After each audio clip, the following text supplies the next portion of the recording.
لا أقسم بيوم القيامة ولا أقسم بالنفس اللوامة. أيحسب الإنسان أن لن نجمع عظامه بلى قادرين على أن نسوي بنانه بل يريد الإنسان ليفجر أمامه يسأل أيان يوم القيامة. فإذا برق البصر وخسف القمر وجمع الشمس والقمر يقول الإنسان يومئذ أين المفر كلا لا وزر إلى ربك يومئذ المستقر ينبأ الإنسان يومئذ بما قدم وأخر بل الإنسان على نفسه بصيرة ولو ألقى معاذيره. لا تحرك به لسانك لتعجل به إن علينا جمعه وقرآنه فإذا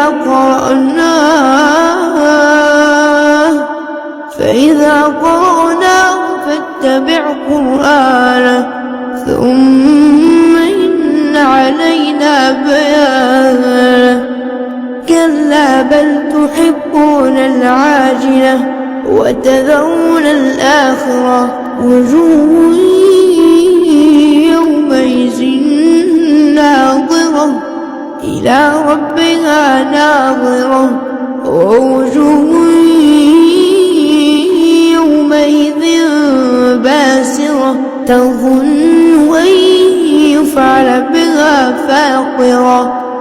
كلا إذا بلغت التراقي وقيل من راق